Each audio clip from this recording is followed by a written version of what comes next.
तो पुण्यात्माओं, आने वाला समय बहुत खतरनाक है। ये गुरुदेव ने तो बता ही रखा है, दास आपको रिवीजन कर देता है।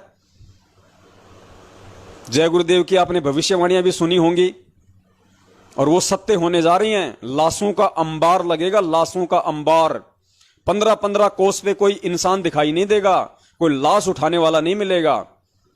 फूड क्राइसिस आएगा। फूड क्राइसिस आपको पता होना चाहिए। लोगों ने अनाज को इकट्ठा करना शुरू कर दिया हिंदुस्तान में। आने वाले समय के संकट को देखते हुए 2-2 टन, 4-4 टन, 5-5 टन लोगों ने अनाज इकट्ठा करना शुरू कर दिया। लोग डॉक्टरों से सलाह ले रहे हैं कि अनाज सड़ने से कैसे बचे, क्योंकि उनको पता है कि आने वाले समय में क्या होने वाला है, देश में वर्तमान में क्या परिस्थितियां चल रही हैं। पूरा विश्व युद्ध के मुहाने पे और भारत देश गृह युद्ध के मुहाने पे खड़ा है। गुरुदेव की जो पुस्तक है मानवता का गिरता हाथ तथा विकास, जो 2014 से पहले आश्रम में लिखी गई थी, उस पुस्तक में परमात्मा ने हॉलैंड के भविष्यवक्ता कीरो या फिर कनाडा के एक भविष्यवक्ता की परमात्मा ने भविष्यवाणी का जिक्र किया हुआ है। वर्तमान समय के लिए वो भविष्यवाणी उसमें लिखा है कि भारत के अधिकांश राज्यों में राष्ट्रपति शासन लागू हो जाएगा और पूरा भारत गृह युद्ध की आग में जलेगा, मिलिट्री शासन लागू हो जाएगा। पुण्यात्माओं, देश उसी तरफ बढ़ रहा है। ये आप और हमें महसूस नहीं हो रहा क्योंकि हम परमेश्वर की शरण में हैं। 4 दिन जरा बाहर निकल के देखो, समाचार सुन के देखो, पूरा देश भयभीत है। गृह युद्ध के मुहाने पे खड़ा है पूरा देश और विश्व युद्ध के मुहाने पे पूरी दुनिया खड़ी है। कटने मरने का समय आने वाला है अब। और इसीलिए परमात्मा ने अपने सत्संग में कहा था कि बच्चों, मालिक ने अपनी वाणी के माध्यम से कहा था कि भैया कल पे कारण कौन है, कर सेवा निष्काम, मन इच्छा फल देऊंगा जब पड़े धनी से काम। और गुरुदेव ने फिर कहा था कि पुण्यात्माओं, परमात्मा पे विश्वास रखना, प्रत्येक गुरु वचन पे चलना, चाहे तुम्हें तुम्हारा कितना ही बड़ा नुकसान होता क्यों ना दिखाई दे, चाहे तुम्हें तुम्हारा सर्वनाश होता क्यों ना दिखाई दे, लेकिन अपने गुरु के वचन से डगमग मत होना। अगर मर भी जाओगे परमात्मा के वचन की पालना करते करते तो उसका तुम्हें यह बेनिफिट मिलेगा, परमात्मा दोबारा से तुम्हें किसी अच्छे परिवार में जन्म देगा। जिन संकटों में आज तुम जी रहे हो, परमात्मा उन संकटों से तुम्हें बाहर निकालेगा, फिर से तुम्हें अपनी शरण में लेगा और भक्ति करवा के पार करेगा। अगर गुरु वचन की पालना करते करते यदि तुम मर भी गए तो वो वीर गति को प्राप्त होता है। वो भगत असल में वो होता है शहीद, जो सतगुरु वचन का संघर्ष, सतगुरु वचन पे संघर्ष करते करते जो अपने प्राणों को त्यागता है, तो उसको परमात्मा क्रेडिट देता है, उसको पुण्य देता है, उसको लाभ देता है उसका। तो गुरुदेव ने कहा था कि बच्चों, जब तुम्हारे घर में 2 दाने नहीं होंगे, क्योंकि परमेश्वर अंतर्यामी है, सतगुरु, उनको पता है आने वाले समय में क्या होने वाला है। इसीलिए परमात्मा ने पहले ही सत्संग में इस बात का जिक्र कर दिया अनेकों बार कि बच्चों, आने वाले समय में जब तुम्हारे घर में 2 दाने होंगे, परमात्मा सुबह पीपा भर देगा, पीपा अनाज का मटका भर देगा। ये सतगुरु के वचन हैं, क्योंकि परमेश्वर को आने वाला वो फूड क्राइसिस, वो भूखमरी का समय दिखाई दे रहा था मालिक को। तो परमेश्वर ने कहा कि बच्चों, इस मालिक की भक्ति पे दृढ़ रहना, विश्वास के साथ। लोग तुम्हें तोड़ने की कोशिश करेंगे, काल तुम्हें मेरे ही परिवार के रूप में, इस सतलोक आश्रम मैनेजमेंट हरियाणा के रूप में तुम्हें तोड़ने की कोशिश करेगा, तुम्हें भ्रमित करने की कोशिश करेगा। उस समय के आने से पहले पहले तुम्हारी मर्यादाओं को खंडित करवाने की ये काल साम दाम दंड भेद और किसी भी प्रकार की कुनीति से पूरी चेष्टा करेगा, पूरी कोशिश करेगा, ताकि तुम आने वाले उस समय में उस सतगुरु की जो है वो मेहर प्राप्त ना कर सको, क्योंकि परमात्मा का ऑटोमेटिक विधान है।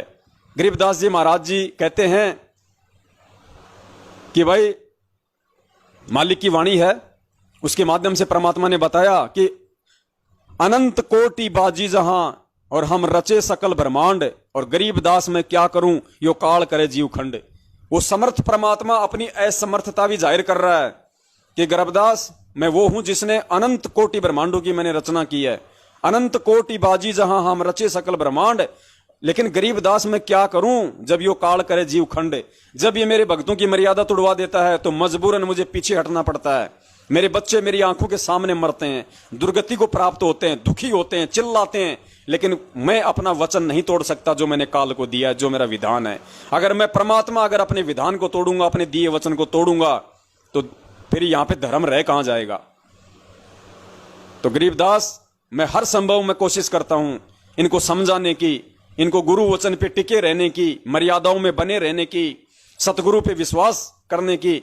लेकिन ये काल भगवान इनके अंदर कुप्रेरणा करके अपने एजेंटों को निमित्त बना के कभी इनसे राजनीति करवाएगा, कभी इनको जाटों की रैली में भेजेगा, कभी आरक्षण का हिस्सा बनाएगा, कभी आनंदपाल सिंह जैसे गुंडों की सीबीआई जांच करवाएगा, कभी इनको पात्रों को दान दिलवाएगा, उस दान का फिर राजनीति में प्रयोग होगा।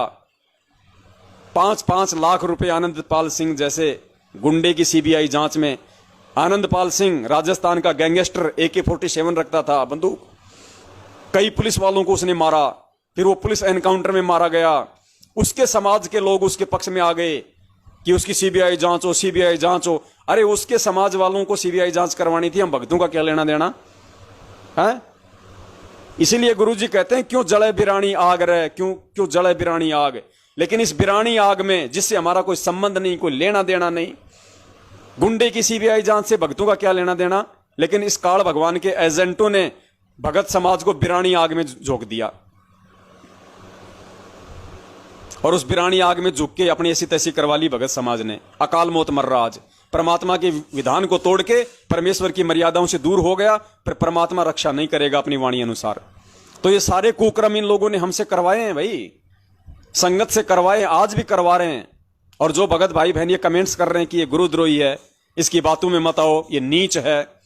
अरे भाई हम तो नीच ही सही, हम नीच बन के भी यदि भक्ति कर लेंगे परमात्मा की, नीच बन के भी यदि हम तुम्हारी दृष्टि में नीच बन के भी, गुरुद्रोही बन के भी यदि हम उस परमेश्वर की मर्यादा में बने रहे, उसके वचन पे टिके रहे, तो वो परमात्मा तो नीचों का भी उद्धार कर देगा भाई।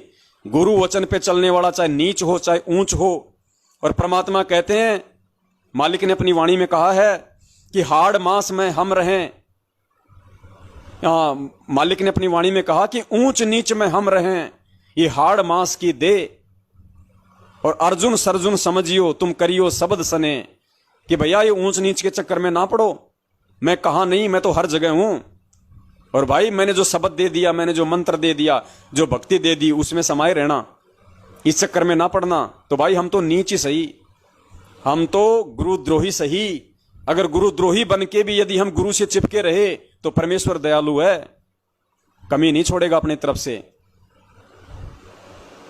तो पुण्यात्माओं, कोई अपनी सोच को बदले या ना बदले, कोई समझे या ना समझे, हम सत्सेवकों की सेवा सतगुरुदेव जी के प्रति अपना शिष्य धर्म निभाते हुए यही है कि सबसे पहले तो हम खुद सावधान रहें, क्योंकि परमात्मा कहते हैं आप मरे जग प्रलय हुई, आप मरे जग प्रलय हुई। जब आदमी खुद मर जाता है तो उसके लिए पूरी दुनिया मर जाती है। तो सबसे पहले तो हमारी अपनी मर्यादा है, क्योंकि आत्म कल्याण सर्वप्रथम है। तो सबसे पहले तो हमने स्वयं मर्यादा में रह के अपने आत्म कल्याण के प्रति सजग रहना है, और उसके बाद अपना शिष्य धर्म समझते हुए सतगुरुदेव जी की अनुपस्थिति में, उनकी गैर हाजिरी में जिस प्रकार से पूज्य गुरुदेव जी ने संघर्ष किया है, उस संघर्ष को ध्यान में रखते हुए कि बाप यदि संघर्ष कर रहा है तो बेटे का क्या फर्ज बनता है, उस आधार से हमने अपने अन्य भगत भाई बहनों को भी समय समय पे साध संगति के माध्यम से जगाते रहना है। भले ही वो भाई बहन हमें गुरुद्रोही कहें, भले ही वो हमें नीच कहें, चाहे हमें वो कुत्ता कहें, हमें कुछ भी कहें, हमें इन चीजों की तरफ ध्यान ही नहीं देना। हमारा ध्यान जाएगा ही नहीं। यदि हम भगत हैं तो हम उनकी बातों का बुरा मान ही नहीं सकते, क्योंकि वो हमारे अपने हैं। सतलोक आश्रम मैनेजमेंट हरियाणा के पीछे लगे हुए भोली आत्माएं हमारे अपने भाई बहन हैं, उसी परमेश्वर के बच्चे हैं।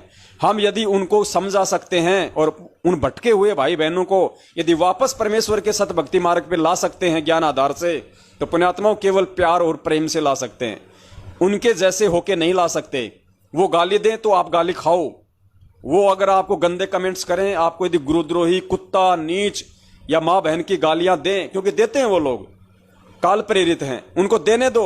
आप केवल उनको प्रेम से हाथ जोड़ के, ठीक है भाई, वो परमात्मा भी तो यहां आके देशद्रोही की गाली खा रहा है, वो परमात्मा भी तो लोगों से गुंडा और भुंडा कहलवा रहा अपने आप को, लेकिन फिर भी अपने मिशन पे टिका हुआ है, फिर भी वो परमात्मा दृढ़ है, अपने मिशन पे टिका हुआ है। तो हम भी तो उसी परमात्मा के बच्चे हैं। परमात्मा कहते हैं कि बाप के थोड़े बहुत गुण तो बच्चे में आ ही जाते हैं, स्वाभाविक है, जेनेटिक है।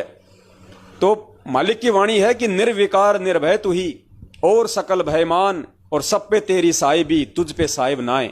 तो हमारा परमात्मा निर्विकार है, निर्भय है। तो कुछ थोड़े बहुत गुण तो हम नीचों में भी उस बंदी छोड़ के आ ही गए होंगे अब तक। तो उन्हीं गुणों का फायदा उठाते हुए कि जो तोकू गाड़ी देवे, जो तोकू काटा बोवे, ताको बो तो फूल, तो ये फूल के फूल हैं, वाको हैं त्रिशूल। और मालिक कहते हैं आवत गाड़ी एक है, उल्टा हो अनेक, कहे कबीर ना उलटियो व रहे एक की एक। हमने उस गाली को एक ही रखना है। वो उधर से हमें गाली दे, चाहे फोन पे दे, चाहे वो कमेंट्स में दे, तो हमने उसका जवाब नहीं देना। और जवाब नहीं देंगे तो वो एक की एक ही रहेगी।